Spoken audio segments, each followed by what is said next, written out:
Letusan Gunung Merapi dini hari tadi dinilai masih tahap awal dan belum berbahaya. Aksi anarkis dalam sengketa tanah kembali terjadi. Kali ini para jurusita menjadi sasaran pelemparan batu oleh massa di Jember, Jawa Timur.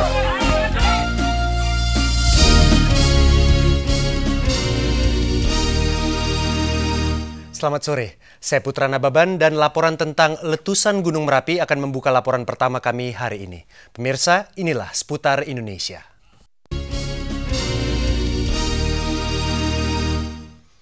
Setelah Gunung Merapi yang berada di perbatasan wilayah Jawa Tengah dan daerah istimewa Yogyakarta meletus sekitar pukul 2 dini hari tadi, saat ini cuaca di wilayah itu diguyur hujan. Kabut menyelimuti puncak Gunung Merapi dan pemerintah setempat telah mengevakuasi sebagian penduduk termasuk para lansia, anak-anak, serta ibu-ibu. Sementara sebagian warga masih ada yang belum meninggalkan lokasi dan tetap melakukan aktivitas seperti biasanya. Balai Penyelidikan dan Pengembangan Teknologi Kegunung-apian BPPTK memastikan Merapi telah mengeluarkan lava pijar berdasarkan pengamatan pos Kaliurang. Lava pijar menuju tenggara, tepatnya ke hulu Sungai Gendol yang berada di sebelah timur Desa Kaliadem, Kecamatan Cangkringan. Jarak luncur mencapai 200 meter hingga di pelataran Sungai Gendol.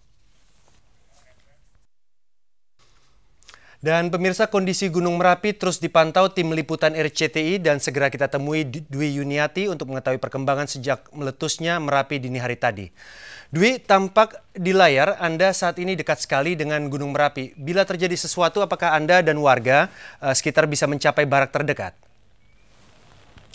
Ya, saat ini saya berada di Kaliurang Barat, jaraknya sekitar 6 km dari puncak Gunung Merapi. Dan bila terjadi sesuatu, Putra, saya, teman-teman, dan juga warga sekitar dapat mengungsi ke barak pengungsian terdekat, jaraknya sekitar 1,5 km dari sini.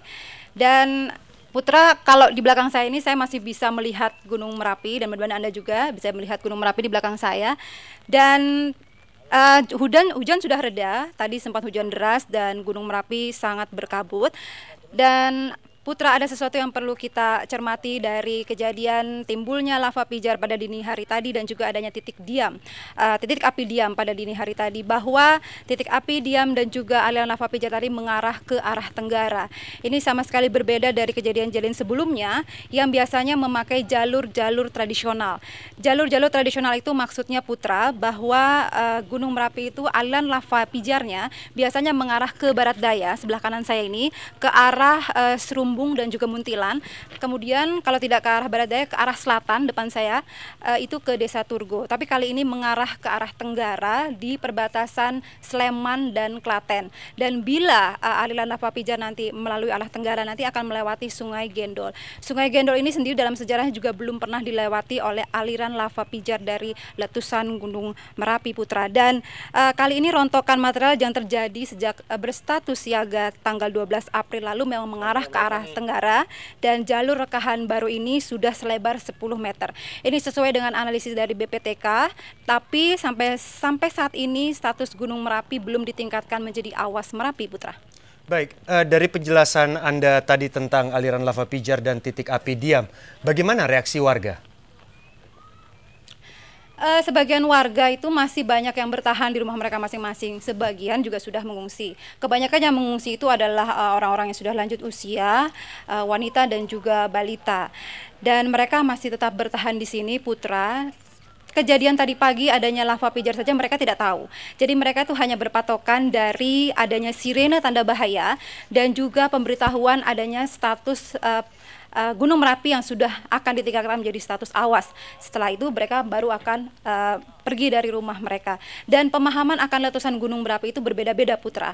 Warga masyarakat menganggap bahwa letusan Gunung Merapi itu adalah bila terdengar sesuatu yang dahsyat yang terdengar dari arah Gunung Merapi kemudian disertai oleh awan panas. Sementara itu dari versinya BPTK bahwa adanya titik api diam dan juga aliran lava pijar itu sudah merupakan letusan awal dari fase erupsi sebuah gunung berapi, Putra.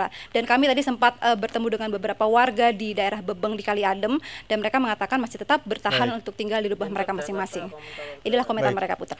Baik, Dwi, singkat saja, kalau Anda tadi mengatakan tentang letusan awal, prediksi ke depan mengenai ancaman dari letusan Gunung Merapi yang sesungguhnya bagaimana?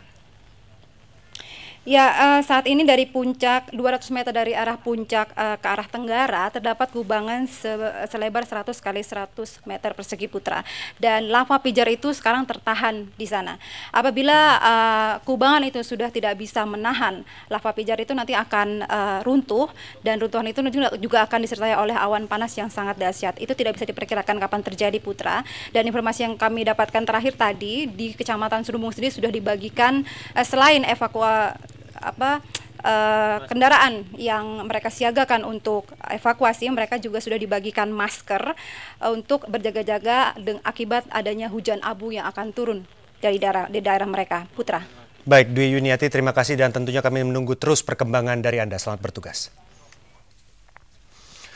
Pemirsa, menurut Kasih Gunung Merapi, letusan yang terjadi dini hari tadi masih dalam tahap awal dan belum membahayakan. Letusan akan membahayakan bila kubangan yang kini menahan guguran lava akhirnya runtuh dan menciptakan awan panas. Sebagian warga memang telah dievakuasi. Namun sebagian lainnya tetap saja bertahan, termasuk Mbah Marijan, salah satu tokoh yang dijadikan panutan oleh warga sekitar.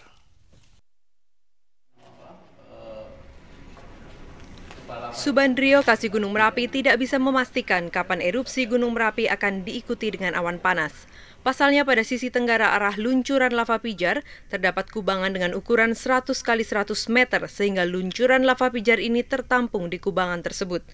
Jika kubangan ini runtuh dan tidak mampu menahan material lava pijar, maka akan terjadi awan panas. Menjawab pertanyaan umum, pengertian awam, inikah yang namanya meletus gitu, Pak? Meletus belum, ini erupsi ya, erupsi magma sudah keluar di permukaan. Kalau awam meletus, dalam pengertian meletus itu kan terjadinya awan panas. Ya, lah sekarang belum terjadi. Meskipun Merapi sudah mengeluarkan lava pijar, Raden Ngabehi Suraksohargo atau Mbah Marijan, juru kunci Gunung Merapi, hingga saat ini tetap tinggal di rumahnya di Dusun Kinahrejo, Cangkringan, Sleman. Padahal desa tersebut termasuk daerah rawan karena hanya berjarak sekitar 6 km dengan puncak Gunung Merapi. Mbah Marijan menganggap lava pijar yang meluncur dini hari tadi belum merupakan ancaman. Mbah Marijan tetap yakin Merapi akan mengeluarkan awan panas dan bertiup ke arah barat daya. Keluar apinya itu nggak apa-apa itu, Mbah? Lah nggak apa-apa. Biasanya pripun, gimana? Biasanya itu kalau saya itu nggak apa-apa, sebab luarnya itu tidak di sini. Luarnya itu kali rasa mungkin yang pokok dulu itu Magelang. Luncuran lava pijar Kamis pagi mengarah ke tenggara atau tempat Mbah Marijan. Selama ini Mbah Marijan menjadi panutan warga Kinahrejo. Ratusan warga dusun ini akan mengungsi jika Mbah Marijan mengungsi. Sigit Purwita melaporkan dari Yogyakarta. Kita beralih ke laporan lain. Hampir di setiap kasus eksekusi sengketa tanah atau bangunan selalu berujung kericuhan. Cara-cara pengerahan massa baik dari pihak tergugat maupun penggugat seolah menjadi hal biasa. Hukum pun diabaikan sementara warga hampir selalu menjadi korban. Ironisnya cara seperti ini tampaknya menular sampai ke desa-desa seperti yang terjadi di Dusun Kerajaan, Jember, Jawa Timur hari ini.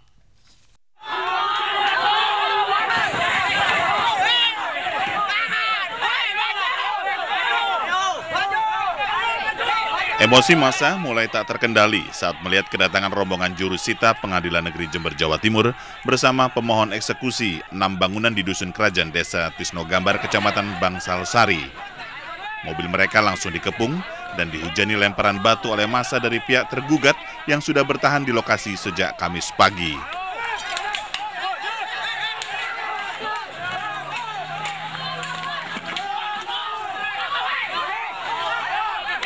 Massa bahkan mengejar beberapa orang dari pihak pemohon eksekusi yang berlarian hingga ke areal persawahan.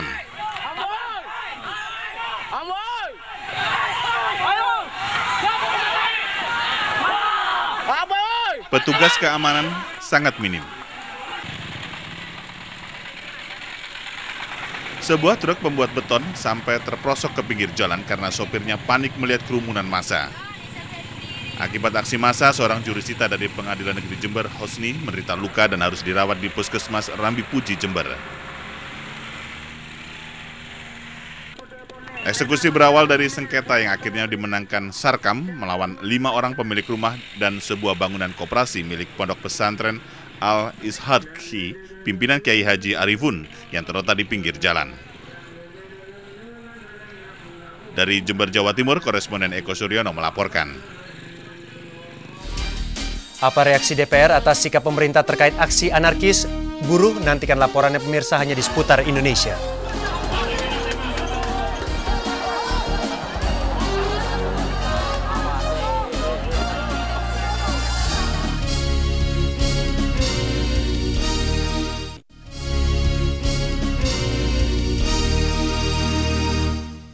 Delapan buruh ditetapkan polisi sebagai tersangka kasus tindakan anarkis saat unjuk rasa di gedung DPR MPR Jakarta Rabu kemarin.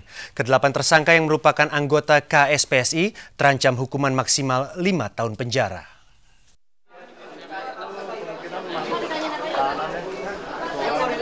Polisi menetapkan 8 orang tersangka kerusuhan pada demo buruh Konfederasi SPSI yang berlangsung 3 Mei Rabu kemarin. Sebelumnya polisi menciduk 14 aktivis saat demo berlangsung. 6 orang dinyatakan tidak cukup bukti. Kedelapan tersangka terkena pasal pengerusakan dan penghasutan dengan ancaman hukuman lebih dari 5 tahun. Juga ditemukan barang bukti yakni botol, batu, foto kejadian, dan fasilitas umum yang dirusak. Dalam aksi demo kemarin, sebagian buruh merusak fasilitas umum seperti pagar gedung DPR, pembatas tol, dan halte. Tercatat 8 anggota BRIMOB terluka memar, robek, sampai terkena gas air mata saat demo buruh Rabu kemarin. 2 orang wartawan televisi juga menderita luka. Bahwa hukum di negara ini juga ditegakkan, ya. Bahkan sangat beralasan apabila itu kemudian kita lakukan dengan tegas, karena kita sudah memberikan himbauan, warning.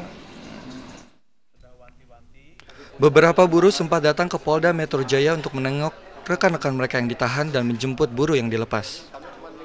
Foto-foto juga ya, foto-foto kamera rekaman dibuka semua gitu. Ternyata saya clear gitu, bersih, nggak ada gitu. Jadi makanya dari itu saya dibebaskan gitu, karena tidak cukup bukti untuk menahan saya, kata polisi. Semenjak kapan, Pak?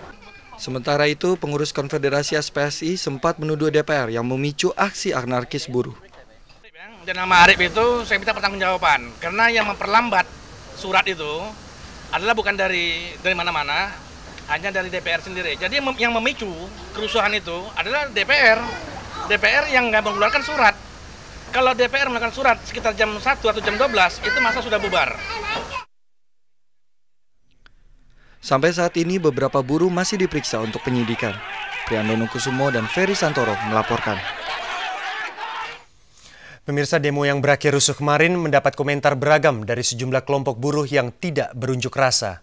FSPSI Reformasi mengaku kecewa demo berakhir rusuh, sementara kelompok aliansi buruh menggugat menilai demo kemarin masih dalam tahap yang cukup wajar. Sekjen Federasi Serikat Pekerja Seluruh Indonesia atau FSPSI Reformasi, Muhammad Roja, kecewa dengan aksi buruh yang berakhir anarkis pada tanggal 3 Mei kemarin. Roja menilai ada 2 hal yang menyebabkan anarkisme tersebut terjadi, yaitu lemahnya kewibawaan kepemimpinan dalam KSPSI dan tuntutan yang terlalu berlebihan. Ya, pertama kewibawaan pimpinan. Yang kedua, tuntutan yang nggak jelas. Institusi DPR itu dia punya hak legislasi, kita harus paham. Nah, kalau kita menuntut DPR melakukan sesuatu perbuatan yang tidak patut dia lakukan, ya tentu dia tidak mau dong. Sehingga dengan demikian kita tidak bisa persalahkan Dewan Perwakilan Rakyat, itu institusi negara.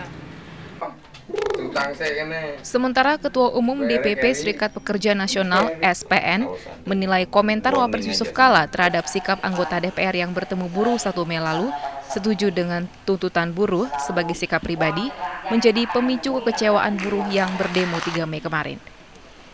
Bayangkan kenapa harus disebutkan juga oleh Bapak Wakil Presiden bahwa ini sebagai sikap pribadi. Ditambah lagi Bapak Menteri Tenaga Kerja menyatakan tetap bersikeras untuk akan melakukan sebuah revisi ini. Sementara itu, Koordinator Aliansi Buruh Menggugat ABM Ilham Syah menilai apa yang terjadi tanggal 3 Mei kemarin adalah luapan emosi akibat kekecewaan para buruh. Tidak kontraproduktif, karena selagi pemerintah tetap memaksakan kehendaknya untuk merevisi undang-undang, gerakan itu nggak akan bisa diredam. perlawanan kaum buruh dalam jumlah yang lebih besar akan terjadi. Jauh lebih besar dibandingkan dengan tanggal 1, jauh lebih besar dibandingkan dengan tanggal 3.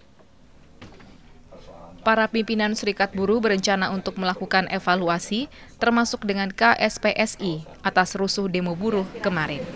Lady Simarmata dan Mahdi Wicaksono melaporkan. Pemirsa, gelombang aksi buruh tampaknya berpotensi mempertajam perbedaan sikap antara lembaga legislatif dan eksekutif. Pimpinan DPR termasuk Ketua DPR Agung Laksono hari ini secara terbuka menegaskan sikap mendukung tuntutan buruh agar pemerintah membatalkan rencana revisi Undang-Undang Tenaga Kerja tahun 2003. DPR juga menyayangkan pernyataan Presiden Yudhoyono yang menilai aksi anarkis buruh Rabu kemarin ditunggangi kelompok tertentu. Dewan Perwakilan Rakyat meminta pemerintah mengurungkan rencana revisi Undang-Undang Nomor 13 Tahun 2003 tentang Ketenagakerjaan.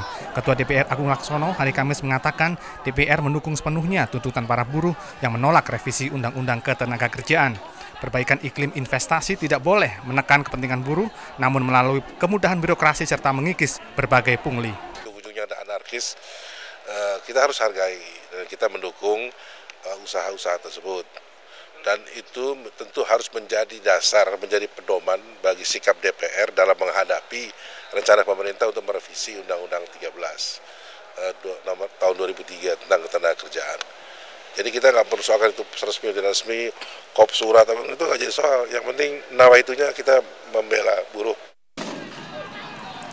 DPR juga kecewa dengan pernyataan Presiden Susilo Bambang Yudhoyono yang menganggap demo buruh ditunggangi kelompok tertentu yang kecewa dengan hasil pemilu 2004. Ramson Siagian dari fraksi PDI Perjuangan meminta pemerintah merespon tuntutan buruh dengan perbaikan iklim usaha dan perburuhan, bukan dengan melontarkan pernyataan tendensius.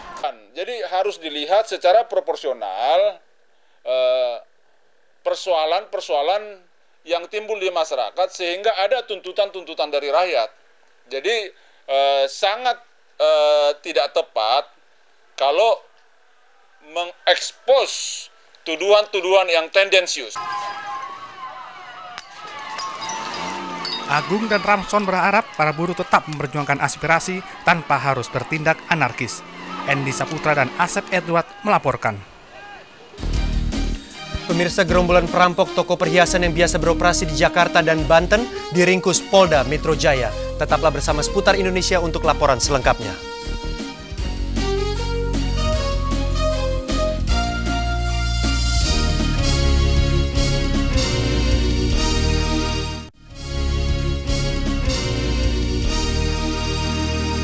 Pemirsa, puluhan kiai asal Banyuwangi, Jawa Timur hingga sore tadi masih bertahan di kantor Pemda Kabupaten Banyuwangi. Mereka didukung warga yang melakukan aksi demo menuntut Bupati Ratna Ani Lestari turun dari jabatannya. Sebelumnya ratusan kiai bersama Rois Syuriah Nahdlatul Ulama Kiai Haji Hisham Safaat dan Ketua Tanfidiyah Nahdlatul Ulama Banyuwangi Maskur Ali melakukan dengar pendapat dengan anggota DPRD Banyuwangi. Dalam pertemuan, para kiai sepakat Bupati harus mundur. Pimpinan DPRD dan anggotanya kemudian menggelar sidang paripurna sore tadi, namun sidang hanya dihadiri 28 anggota DPR sehingga tidak mencapai quorum. Pimpinan sidang kemudian menundanya. Bupati Ratna dinilai sering membuat kebijakan yang diskriminatif, diantaranya tentang pengobatan gratis, pemberhentian 3 kepala sekolah SMP dan SMA tanpa prosedur. 6 orang gerombolan perampok toko perhiasan yang sering beroperasi di Jakarta dan Banten Rabu malam berhasil ditangkap Reskrim Polda Metro Jaya. 2 diantaranya adalah gerombolan mantan anggota TNI. Mereka adalah Carlos Caniago, Johan Merana, Saiful, Henry Masuri, dan Yopi Hutagao. Kelompok ini telah merampok toko emas Subur di Pondok Gede, Bekasi dan menggondol emas 19 kg. Mereka juga merampok toko emas Chandra, Tangerang, dan toko emas Kupu di Kudus, Jawa Tengah dengan nilai kerugian 30 kg. 21 April lalu mereka merampok toko emas Mutiara Balaraja dan berhasil membawa lari emas 24 kg. Kelompok ini selalu menggunakan senjata api dan bereaksi dengan cepat. Total kelompok berjumlah 12 orang. Direktorat Reskrim Umum Polda Metro Jaya Ajun Komisaris Besar Polisi Firly mengatakan keberadaan kelompok ini tercium di Jakarta Timur dan ditangkap di Bakauheni, Lampung. Pemirsa, bagaimana kondisi Siti Nurjazila alias Lisa pasca operasi wajah lanjutan? Tetaplah bersama Seputar Indonesia untuk informasi selengkapnya.